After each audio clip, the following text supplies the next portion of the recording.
Matthew 11, verse 28 to 30. Let's read it. I'll read it in the King James to you. Come to me, all you who labor and are heavy laden, and I will give you rest.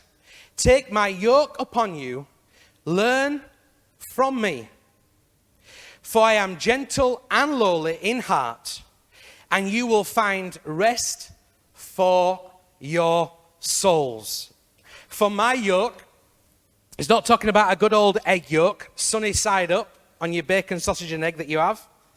For my yoke is easy, and my burden is light. Can I ask a question to us all this morning? Are you carrying a burden this morning? Are you carrying a yoke of slavery? Are you carrying a yoke of bondage? Are you caught up in self? Are you caught up in your will? Are you caught up in emotions? Are we caught up in our own agendas? Are we caught up in preconceived ideas? Are we caught up in our own popularity? Are we caught up in our own success? Are we caught up in our own ambition? This is what the Passion Translation says. Are you weary, carrying a heavy burden?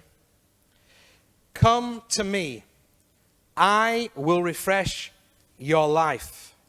For I am your oasis. Don't get me wrong, it's not me. This is Jesus talking here. For I am your oasis. Simply join your life with mine. Learn my ways, and you'll discover that I am gentle, humble, easy to please. You'll find refreshment and rest in me. For all that I require of you will be pleasant and easy to bear. Don't you love Jesus this morning? Let's read it from the Message translation. Message is more of a paraphrase, but there's some really good scriptures in the Bible it works really well on. Are you tired? Worn out? Are you burnt out on religion? Come to me. Get away with me, and you'll recover your life. I'll show you how to take real rest. Walk with me, work with me. Watch how I do it. Listen to this phrase, I love this. Learn the unforced rhythms of grace. The unforced rhythms of grace. I won't lay anything heavy or ill-lifting on you. Keep company with me, and you'll learn to live freely and lightly. Could I lay this to us this morning? That if you're carrying a heavy burden, it is not from Jesus.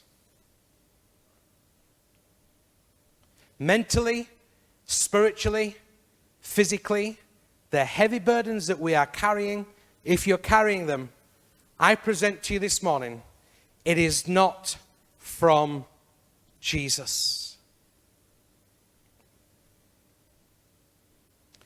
This shows to me there's nothing required of me. Because he actually says when you come to Christ, you become the righteousness of God in Christ Jesus. He says when you come to me, you become the apple of my eye. You become a son, you become a daughter. You become accepted in the beloved. Now we know, don't we? Yeah, he taught his disciples. He taught how to live righteously and how to love unconditionally and how to not harbor unforgiveness and sins.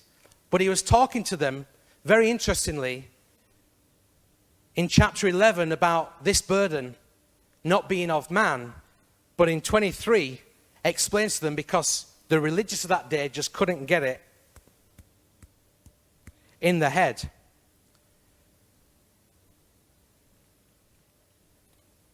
Nothing required of me. Notice religion is climbing to God. relationship is coming to God. Religion is climbing ladders to God, climbing positions. Relationship is coming to God. I'll say that again. Maybe you're not hearing what I'm saying this morning. Religion is climbing hierarchical mindsets, thoughts, phobias, and programs and ways to do things. Relationship is coming to God. Come to me. Could put pause in there, couldn't you? Come to me. Pause. There's a comma in there, not a full stop, so there's a sentence carrying on. Come to me, pause. All you who labor and are heavy laden, and I will give you rest. Take your yoke upon me and learn, reflect, be teachable, be absorbent, reflect on me. For I am gentle, lowly in heart, and you will find rest for your souls. For my yoke is easy and my burden is light. Notice that word souls in there. What is the soul? The soul is the mind, the will, and emotions of the aspect of the emotional journey that we walk. The soul is the very inner core aspect of who we are. The Bible talks about us being soulish at times. The Bible talks about the aspect of our soul perishing. It talks about the soul being demised and being rejected and dejected. Many times we put the soul to one side. We're so concerned with the heart and the mind, we forget about the soul. But actually the soul is the most important part of the body when it comes to Christ, because it says to us that we need to align our souls to the kingdom.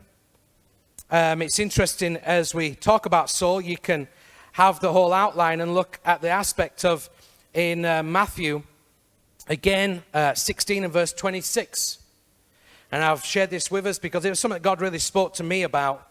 He said, what is it if we gain the whole world but we lose our soul? What is it if you gain possessions, you gain pulpits, you gain charismas, you gain popularity, you can do all the things that tick the world's box?